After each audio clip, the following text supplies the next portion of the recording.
Okay, so we're going to show you the ins and outs of the contact form. Now, the contact form is used to obviously put an inquiry through on your site, and you can get this contact form on your page in one of two ways. You can add a page layout by clicking this button, clicking the contact form, and then choosing one of these pre-made uh, forms. Basically, they're all the same. They all do the same thing. They're just designed a little bit differently. Basic form, detailed form, stacked form, labels inside. It's just different ways of designing them together.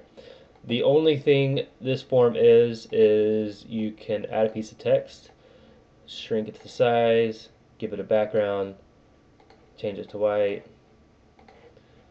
change the effect to glow and put it on enter. And I'll always put this on 3 and 0.8 and start it off at 33. It's a good starting point. Obviously there's a little darker, it's probably cranked all the way up.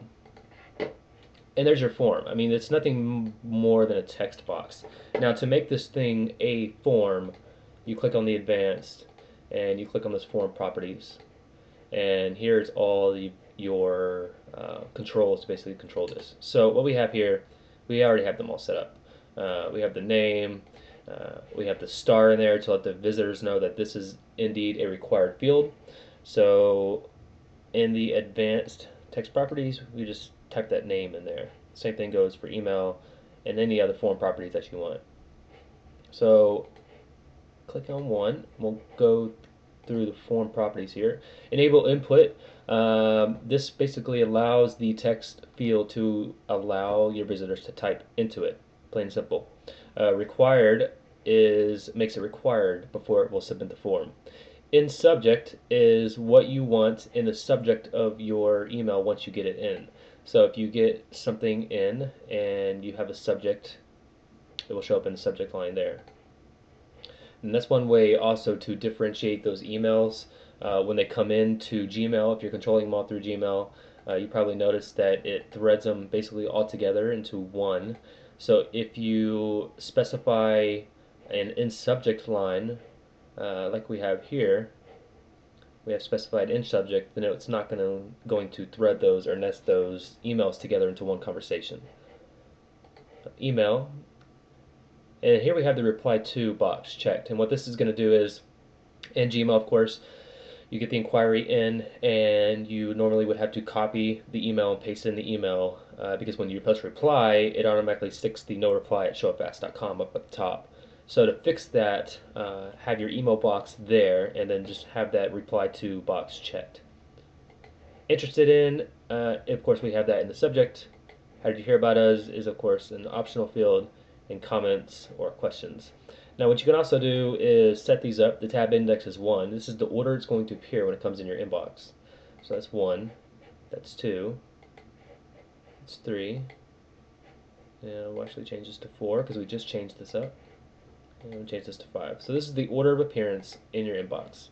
Now the labels is what shows next to that contact form when it comes into your email box. So if you have this one, we don't have any labels set up previously prior to this tutorial. We just now set them up today. So we can put label of name. So when it comes in, it'll say name and then their name. And we can put label email and then label interested in.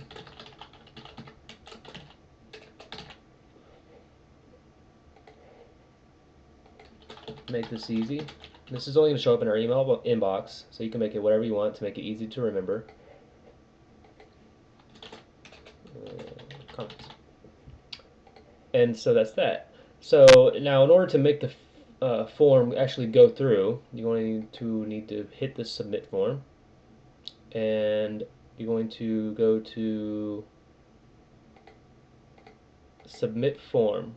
I'm going to link it and make sure this checkbox for submit form. I almost forgot how to do that there for a minute. And check this checkbox for submit form. What we also have here is when it's submitted, when you actually hit this link, it's actually linking to the next page, but it's also submitting the form. The next page is a thank you page. Thanks for submitting your message. So that's one thing that you should probably set up. Once they click that, it goes to a thanks. Thanks for submitting your message. That way, it just gives them confirmation that their email in their inquiry did actually go through your system. So that's just a few things about the contact form. Now, hopefully, with this, you can understand a little bit more and use this more to your advantage. That's about it. See you.